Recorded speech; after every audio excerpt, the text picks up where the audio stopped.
Happy Sunday afternoon. We're again at the Cookbook, 1827 North Pearl Street, and we're going to do an interview today with Tony Brown and Deborah Thompson. She is the first Vice President of the NAACP Jacksonville chapter. And welcome, and Tony, you're on. Well, first of all, I want to again thank Miss Deborah Thompson for joining us today. She's a woman, man, that wears a number of different hats. It is my pleasure to not only interview her today, but it's my pleasure to eventually start working with her and start changing the narrative in these communities through the NAACP and through some of our organizations as well. We are outside today. We are in the middle of a quote-unquote black business district over here on Pearl Street. We are outside of the Cookbook, which is 1827 North Pearl Street. So for those folks, man, who want to come out and get a good meal, for those who want to come out and get their sweet tooth taken care of, you can also come down here and check us out. But without further ado, would like to get into this interview with Miss Deborah Thompson, somebody who I admire, who is willing to work with me, and I'm proud of that. So the first question I want to ask her is, could you tell us a little bit about yourself, what you've done, and what you hope to accomplish throughout the rest of this year and then moving out into 2021? Well, again, I am a small business owner myself. I do federal contracting, and my background is in transportation, housing, and construction. And those are the three core goals that I've worn through my business. And I take the certifications that I've had, the training experience, and some of the academic learning to the community through the various organizations that I work with. So with that, I've been doing that for over 30 years. I've worked with various organizations, and Springfield is like home to me. I worked with the Springfield Preservation Society some years ago, and worked on, just making sure that some of the older homes were preserved in this area. Also worked with preservation at the state and local and national level with the renovation of Old Stanton High School. So I did that as well. But my background again is in housing. I'm a past mortgage broker. And right now I am the first vice president of the Jacksonville branch of the NAACP, one of my favorite organizations. And we're just like on the NAACP side, to let you know that I was about 22 years old. I was in Minneapolis, Minnesota, and I worked with the Youth and College Division of the NAACP up there, sat on the board, and been to the Cooks used to sign my check out of New York. All right. Now, are you a native of Jacksonville? No, I'm a native of Mobile, Alabama. Okay. And stayed there for the first 20 years of my life. And then went off to college at Kentucky State College and finished at the University of Minnesota. Now, what's funny about that is my mom is from Mobile, Alabama, Tolmanville. Tolmanville. So I don't know if you're familiar with that. Yes, very. In fact, I'm talking with a young lady now. In fact, Tolmanville wanted to hire me to do their history of the high school. Okay. Because I went to Williamson High School in Maysville, and we used to play Tolmanville in football. All right. Now, you mentioned the NAACP. Yes.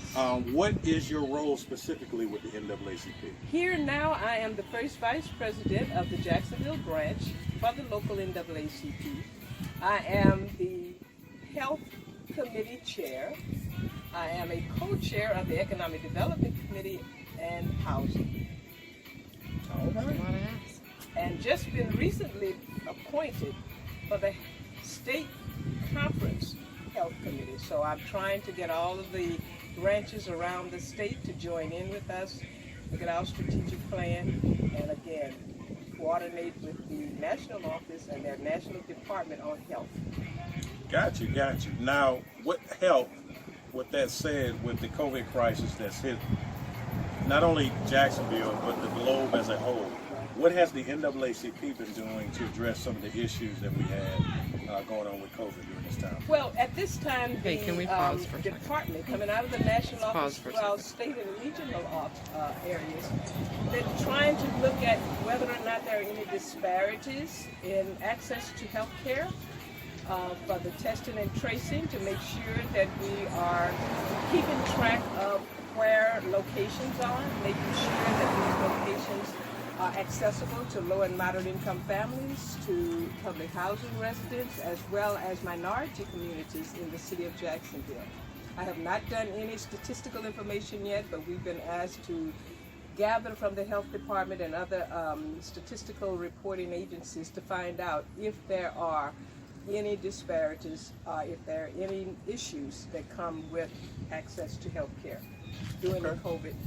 We also have partnered with several local clinics and medical institutions. We have and carry and always make sure that we let people know what the CDC guidelines are, and to help make sure that they wear their mask, wash their hands, and just make sure that they're doing personal hygiene. We need to kind of re-educate ourselves now to how we live in this pandemic society. I got you. Now,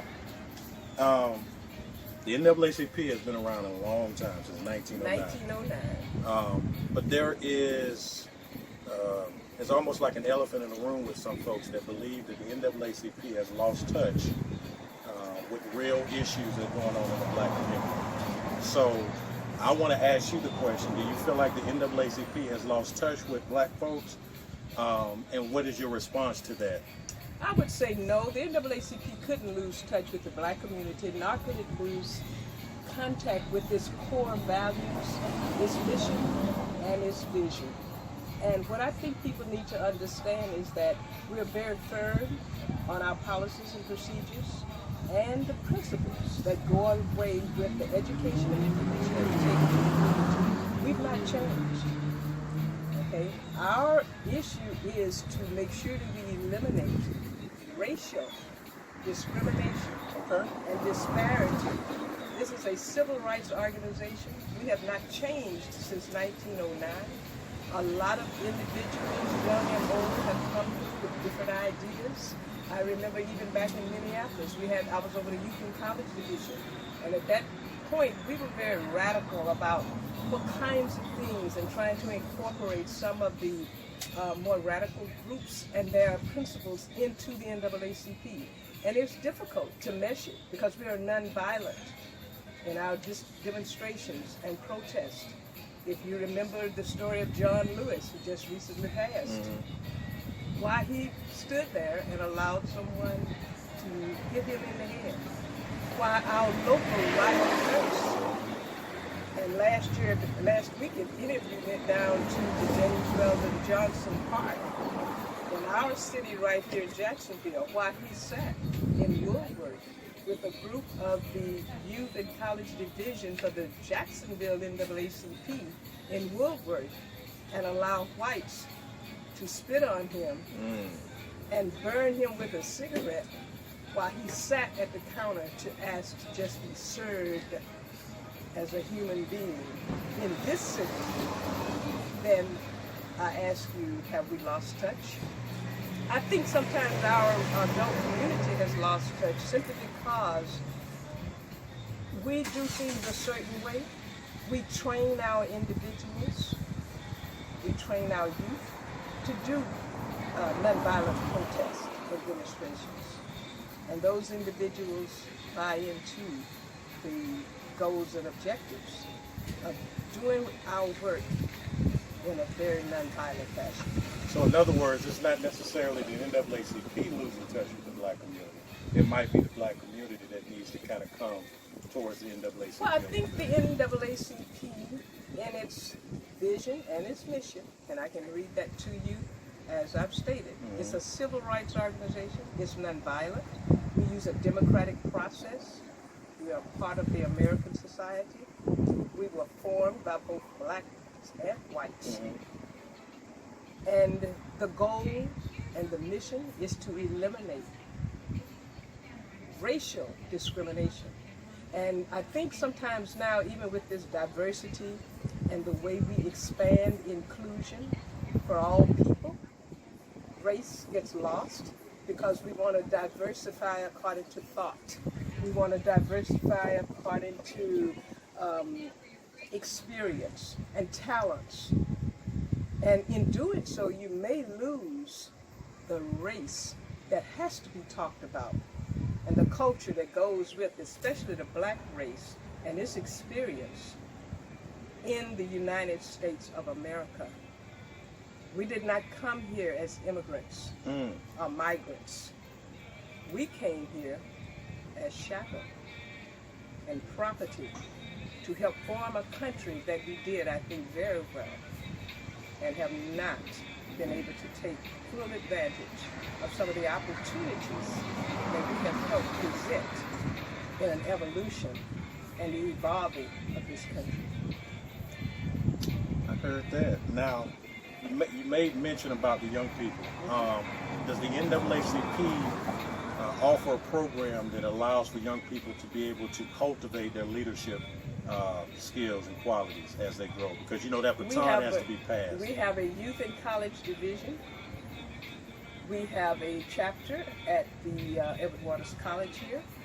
We have spoken with the president out of the University of North Florida and used to have a representative to come from the university to our meetings. We have a youth council, and our regional director works very closely with our local developer and director to help work through some of the activities that we do in and around the youth. About a year ago, I was a part of a group that worked with Wells Fargo Bank, the National Office of Economic Development, and we ran a weekend boot camp to train youth in entrepreneurship. They did it in the form of a contest. They put together their own business plans with the assistance of mentors, and they developed products and had a competition. We brought in judges from various places. Some of the local representatives sent their staff, and they had a competition. And the first prize was $1,000, and the second prize was $500. And Wells Fargo sponsored it.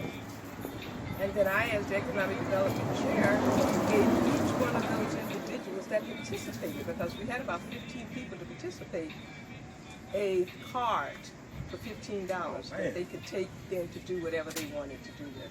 So we try to encourage our youth. I have been working with the Economic Development Committee and the communities in school here with the Duval County Public Schools, and we've been teaching the stock market game. Oh. Because we wanted to introduce our youth Entrepreneurship to the stock and ownership market. and all that good stuff. We've been working with Edward Waters College on a boot camp that goes to there every summer, except for this year. This year we did it virtually with communities and schools, but I used to actually go over to Edward Waters College, meet with those students, and one of our past members of Economic Development, we taught the stock market game. So we've taught to over 100 students an introduction to the stock market. That's great. Wow. I had no idea. That's why we interview. I think what the problem is that our message, activity. They can't stop us, ladies and gentlemen. Keep going. The activities, the accomplishments we do just aren't publicized enough. Okay. Right. I don't think we do a good job in getting the word out. Mm-hmm. Maybe we need to, and people have talked to us about doing more articles in the local newspapers. Right. Trying to do maybe press release when certain types of special activities come into our area. And with Tony, we hope to be more of a presence in the social media. Yes. Because again, as you have stated earlier, we do need some people to help us with this technology. We need to use artificial intelligence to help us receive new members and then push out information to those individuals. We do education and information. We are not a direct service organization. We are a resource. So we make it our business to find out what individuals are doing in healthcare. I have over 35 members of that health committee. In economic development, we had over 15 members. that actually helped us gather information, know where resources are, know where individuals can go for loans. During the pandemic, one of the things that we did was we did two things. We had a town hall meeting with our local legislator, Representative Al Lawson's office, where we brought together over 98 individuals, mostly small business owners, to talk about the PPP loan and that process. We also then went further to work with the Jacksonville Self-Help Credit Union. And Mr. Larson there helped us put together a town hall meeting where we actually talked about, from the lending side, how those individuals would get the PPP loan, the EIDL loan, and what those criteria would be, because the money did not go to SBA. SBA is not a lender. The money went to the banks. Even though SBA picked up the applications on a portal, that portal information then was pushed out to various local banks, and those banks took the first rounds of funds, took the applications online, and pushed it out. What we did not understand was a lot of our small businesses do not carry and track a payroll. The name of one portion of that loan was PPP, which means Payroll Protection Program. That was to protect the individuals that you have in your business and make sure they stayed on the payroll for a certain period of time until they could get the unemployment piece in place, because they knew that was going to be something that was heavy. But a lot of our small businesses do not have bookkeepers and accountants that can help them with payroll. They don't use the systems, Quicken and QuickBooks, to make sure they properly take care, record, and track what they're paying to individuals. Wow. Well, moving right along here, as we get closer and closer to November, I think we all want to know exactly how the NAACP is helping folks get registered. We're on the ground. I brought with me to just share with you, we're very proud of our last election. We were on the street, in person and virtually. We've got a new judge in town. We're very proud of this Rhonda Waters Peoples, who was elected a circuit court judge. We have 4 young people who are going to take over at the state level. Okay. We have Tracy Davis that is returning. Okay, we've had some replacements. So what I'm going to do as the Vice President is to now go out and meet each of these new young people. Because I've worked with politicians from Audrey Gibson to Jerry Hosendorf. Ms. Gibson has always been a favorite. And we've kind of, through my service, more than money, and that's how people can get involved. Right. Help individuals. You can take, we don't push any individual. We just want people to get out and vote. But when you make contact with these individuals, they then can help you. They understand your policies and procedures a lot better, and you understand policies and legislation, and how that legislation then comes back into a local community, and how to work through that process. I think if we work through the democratic process, when things go wrong in our community, we don't have to tear it up. So for those that say voting doesn't change anything, what's the purpose Voting of it? changes things. When we vote, we win.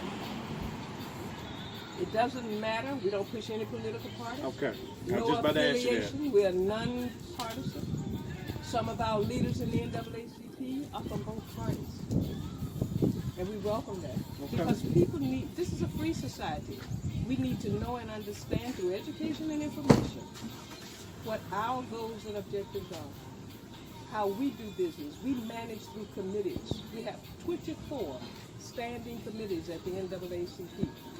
And 7 of them we have taken as game changers in this environment. And that's pushed down from our national to the region, to the state conferences, and then to the local branches.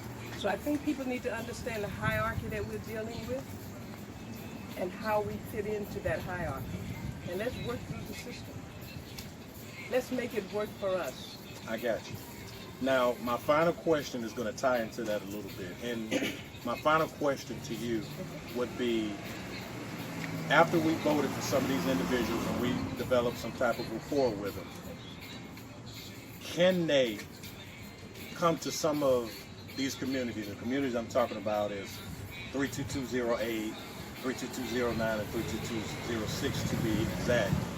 And can they help us with some type of economic development plan in some of these areas? Some of them do, can, and have done that. Okay. We have been very active. And with you working with me, I'm sure, on the Economic Development Committee, when we put these town halls together, we not only will deal with the bankers and the lending institutions, but we can talk about legislation that governs small businesses, certification programs. We have a program right here in the city of Jacksonville that we need to kind of revamp. It's called the Jacksonville Small and Emerging Business Program, of which I am a certified member. I've actively looked for and participated in government contracting opportunities at all three levels of government. Okay. I have done that since the 70s, and I have taken that information and educated other small businesses in this community to do that. One of my goals and passions is to have a black construction firm make millions of dollars. Y'all hear that? Hear that, in Javon the Williams? city of Jacksonville through its private and public entities that are here. Right. We have some of the largest corporations that are here. Mm-hmm. You do not have to be certified to do business with the government. All you have to do is have a viable business, a functional business, and produce a quality product or service, and present your credentials to individuals in such a manner as that they cannot turn you down. And what we want to do as a civil rights organization is remove the racial discriminatory barriers that stop small, minority, and especially black individuals from those opportunities. All right.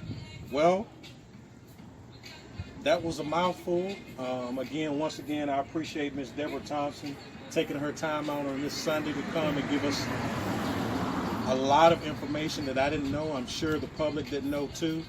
And with that, before we break out, I just want her to be able to give out the information so they can get in contact with not only the NAACP if they would like to be a member, but her firm, and all of her contact information as well. So, Ms. Thompson, if you have an I opportunity. wanted to find our telephone number so that I would give it to you correctly. Okay, our location physically, although we are virtual right now, so I invite everyone to go on our website, and that's www.jaxnaacp.org.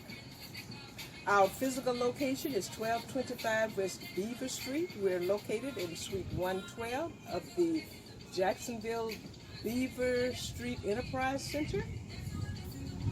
Our telephone number is 904-265-4712.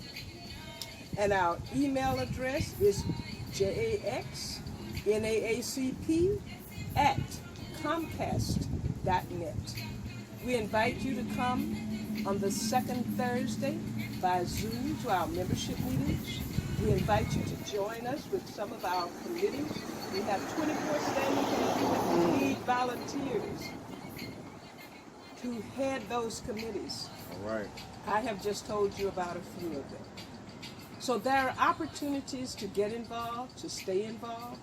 We try to do the best we can to recruit and retain the members that we have, and we want you to be involved.